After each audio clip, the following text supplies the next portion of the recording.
একটা নির্জন ট্রেনের রাস্তা, যেখানে কোনোদিন ট্রেন চলাচল করে না।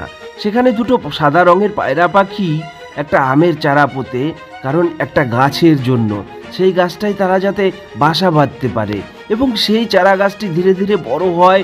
তারা প্রত্যেক দিন তাদের মুখ দিয়ে সেই গাছটাতে জল দেয়। হঠাৎ দেখে তাদের পাশের লাইন দিয়ে একটা ট্রেন চলাচল করছে। তবুও তারা ভয় না পেয়ে সেই গাছটাকে বড় করতে থাকে, কিন্তু ফাইনালি দেখা যায় যে গাছটা অনেক বড় হয়ে গেছে এবং সেই গাছটায় কত রকমের আম যে ধরেছে, হলুদ, লাল, নানান রকমের আম ধরেছে এবং তাদের বাসাও সম্পূর্ণ হয়েছে। বাসায় কতগুলো বাচ্চা হয়েছে ফুটফুটে।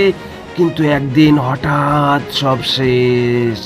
একদিন হঠাৎ করে সেই রাস্তায় জানি না কিভাবে একটা ট্রেন চলে আসে এবং তারপরে সমস্ত কিছু লন্ডভন্ড হয়ে যায়। হঠাৎ ট্রেনটা ঘুরে আসে এবং তাদের সেই পাখির বাসা, তাদের সেই বাচ্চাগুলো, সমস্ত কিছু সেই রেল লাইনের মাঝে মারা যায় এবং সেই পাখি দুটো খুব কান্না করে তার বাচ্চাদের জন্য এবং তারপরে সেই মা পাখিটা মারাই যায়। আর আমাদের এই চ্যানেলটা তো কেউ সাবস্ক্রাইবই করে না।